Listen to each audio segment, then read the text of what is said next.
بسم اللہ الرحمن الرحیم۔ عزیز طلباء السلام علیکم۔ پیارے بچوں، آج کے دن ہم لوگ اردو الف کے اسباق کی دہرائی کرنے جا رہے ہیں۔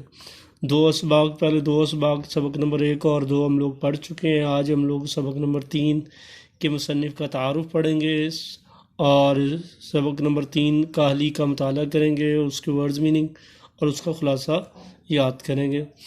سب سے پہلے ہم لوگ تعارف کی طرف آتے ہیں۔ تو اس سبق کے مصنف کا نام سر سید احمد خان ہے، جو 1817 میں پیدا ہوئے اور 1898 میں ان کا وصال ہوا۔ سر سید کے موارث اعلیٰ یعنی دادا پردادا شاہ جہاں کے عہد میں ہندوستان آئے تھے۔ عہد زمانے کو کہتے ہیں۔ مغلیہ دربار کے بڑے عہدوں پر فائز رہے، بڑے عہدوں پر متمکن رہے، یعنی بڑے عہدوں پر اپنے فرائض سر انجام دیتے رہے۔ سر سید نے رواج زمانہ کے مطابق تعلیم پائی۔ سب سے پہلے عدالت میں بطور سر رشتہ دار کام کیا، پھر ترقی کر کے منصف ہو گئے، اور سرکاری ملازمت کے باوجود سر سید مسلمانان ہند کی اصلاح کے لیے برابر کوشش کرتے رہے۔ انہوں نے پہلے ایک انگریزی اسکول مراد آباد اور غازی آباد میں کھولا اور 1875 میں اینگلو اورینٹیل علی گڑھ کالج کی بنیاد رکھی، جو بعد ازاں اس کے بعد ہندی مسلمانوں کا سب سے اہم تعلیمی، سیاسی اور ادبی مرکز قرار پایا۔ انگریزی سے اردو تراجم کے لیے سائنٹیفک سوسائٹی قائم کی۔ 1870 میں علمی اور ادبی رسالہ تہذیب الاخلاق جاری کیا۔ تہذیب الاخلاق سر سید احمد خان کا علمی اور ادبی رسالہ۔ اس رسالے کی پروردہ نسل نے ہماری اجتماعی زندگی پر گہرے اثرات ڈالے، یعنی اس رسالے کی پیشکش نے، اس رسالے کی خدمات نے مسلمانوں کی اجتماعی یعنی اکٹھی جو زندگی گزارنے کا عمل ہے اس پر بڑے اچھے اثرات مرتب کیے۔ سر سید نے اردو میں مضمون کی صنف کو رواج دیا۔ صنف کا معنی ہوتا ہے قسم۔ خود کثرت سے مضامین لکھے اور اپنے رفقا سے قومی، تعلیمی، مذہبی، اخلاقی موضوعات پر مضامین لکھوائے۔ سر سید کا اسلوب نگارش، لکھنے کا انداز سادہ، سہل کا مطلب بھی آسان ہوتا ہے، اور بے ساختہ اور تصنع سے پاک۔ تصنع بناوٹ کو کہتے ہیں، بناوٹ سے پاک۔ بابائے اردو ڈاکٹر مولوی عبدالحق کا کہنا ہے۔ بابائے اردو کا نام کیا ہے؟ بابائے اردو سے مراد مولوی عبدالحق۔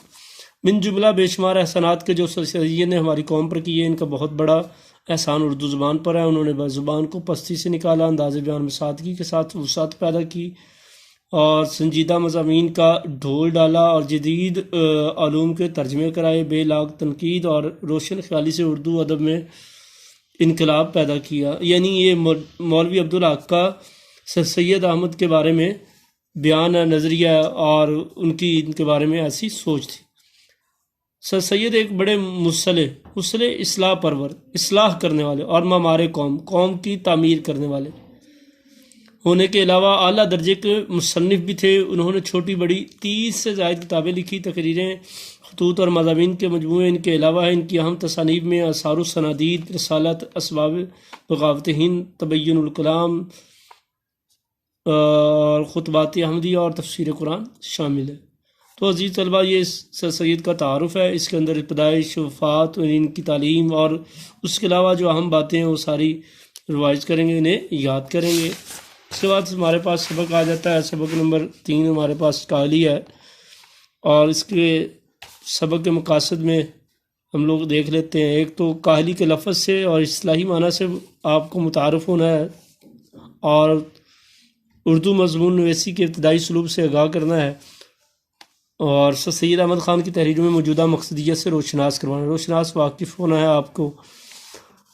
امت مسلمہ کے زوال کے اہم سبب سے آگاہ کرنا ہے، اور امت مسلمہ کے زوال یعنی تنزلی کے جو سبب ہیں، وجوہات ہیں، ان سے آگاہی حاصل کرنی ہے ہم نے۔ یہ ایک ایسا لفظ ہے جس کے معنی کاہلی کے بارے میں بات کر رہے ہیں۔ کاہلی کا معنی سستی ہوتا ہے، اس کے بارے میں بات کر رہے ہیں۔ یہ ایک ایسا لفظ ہے جس کے معنی سمجھنے میں لوگ غلطی کرتے ہیں۔ لوگ یہ سمجھتے ہیں کہ ہاتھ پاؤں سے محنت نہ کرنا،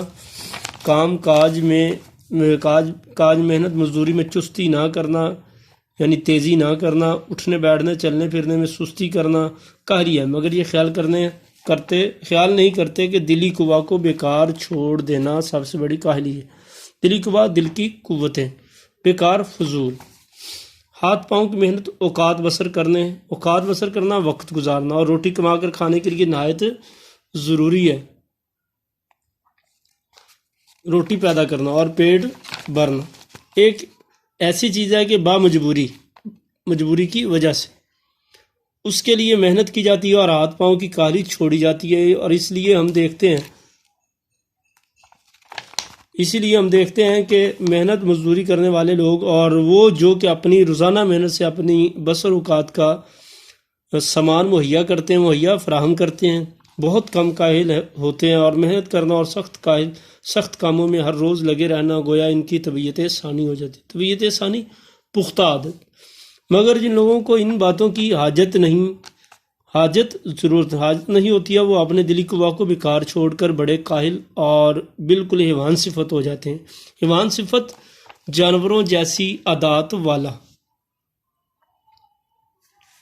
یہ سچ ہے کہ لوگ پڑھتے اور پڑھنے میں ترقی بھی کرتے ہیں، اور ہزار پڑھے لکھوں میں سے شاید ایک کو ایسا موقع ملا ہوگا کہ اپنی تعلیم کو اور اپنی عقل کو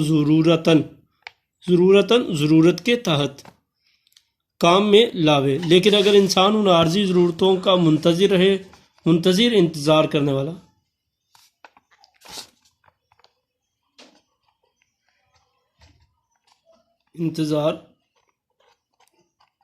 والا اور اپنے دلی قوا کو بیکار ڈال دے تو وہ نہایت سخت کاہل اور وحشی ہو جاتا ہے، وحشی جنگلی۔ انسان بھی مثل اور حیوانوں کے ایک حیوان ہے، اور جبکہ اس کے دلی قوا کی تحریک سست ہو جاتی، تحریک حرکت اور کام میں نہیں لائی جاتی تو وہ اپنی حیوانی اس خصلت میں پڑ جاتا ہے۔ حیوانی خصلت کہتے ہیں عادت کو، اور جسمانی باتوں میں مشغول ہو جاتا ہے۔ مشغول ہو جانا، مصروف ہو جانا، مشغول کے معنی مصروف، اور انسانی صفت کو کھو کر پورا حیوان بن جاتا ہے۔ پس ہر ایک انسان پر لازم ہے کہ وہ اپنے اندرونی طاقت کو زندہ رکھنے کی کوشش میں رہے اور ان کو بیکار نہ چھوڑے۔ ایک ایسے شخص کی حالت کو خیال کرو جس کی آمدنی اس کے اخراجات کو مناسب ہو اور اس کے حاصل کرنے میں اس کو چندہ ذرا محنت اور مشقت کرنی نہ پڑے، جیسا کہ ہمارے ہندوستان میں مشقت کہتے ہیں سخت محنت کو، اور چندہ کمانا ذرا۔ ملکیوں باشندے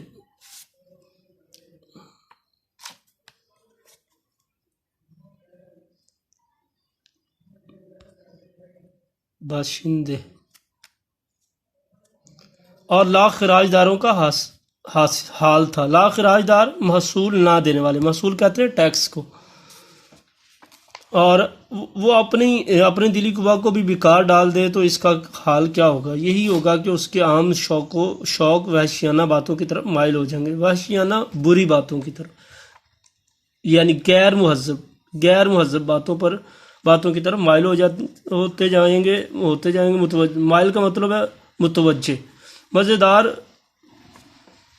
کھانا اس کو پسند ہوگا، قمار بازی جوا بازی کو کہتے ہیں، اور تماشا دیکھنا، تماش بینی کا عادی ہوگا، عادت بن جائے گی، اور یہی سب باتیں اس کے وحشی بھائیوں میں بھی ہوتی۔ وحشی جنگلی، البتہ اتنا فرق ہوتا ہے کہ وہ پہواڑ بد سلیقہ وحشی ہوتے ہیں، اور یہ ایک وفادار وحشی ہوتا ہے۔ ہم قبول کرتے ہیں کہ ہندوستان میں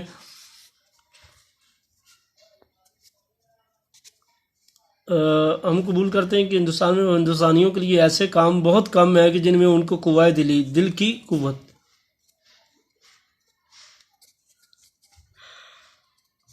اور قوت عقل کی قوتیں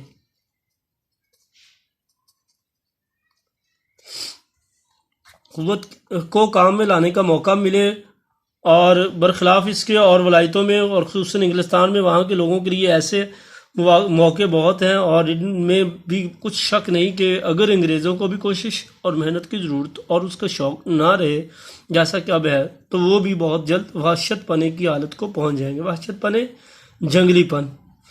مگر ہم اپنے ہم وطنوں سے یہ کہتے ہیں کہ ہمارے ملک میں جو ہم کو اپنے جو ہم کو اپنے قوہ دلی اور قوت عقلی کو کام میں لانے کا موقع نہیں رہا، اس کا بھی سبب یہی ہے، سبب وجہ کہ ہم نے کاہلی اختیار کی ہے، یعنی اپنے دلی قوہ کو بیکار چھوڑ دیا، اور اگر ہم کو قوہ قلبی اور قوت عقلی کے کام میں لانے کا موقع نہیں ہے تو ہم کو اس کی فکر اور کوشش چاہیے کہ وہ موقع کیوں کر حاصل ہو، کیوں کر، کیسے۔ اگر اس کے حاصل کرنے میں ہمارا کچھ قصور ہے تو اس کی فکر اور کوشش چاہیے کہ وہ قصور کیوں کر کیسے رفع ہو، رفع دور ہونا دور ہونا۔ غرض کے کسی شخص کے دل کو بیکار پڑا رہنا نہ چاہیے، کسی نہ کسی بات کی فکر و کوشش میں مصروف رہنا لازم ہے تاکہ ہم کو اپنی تمام ضروریات کے انجام کرنے کی فکر اور مستعدی کوشش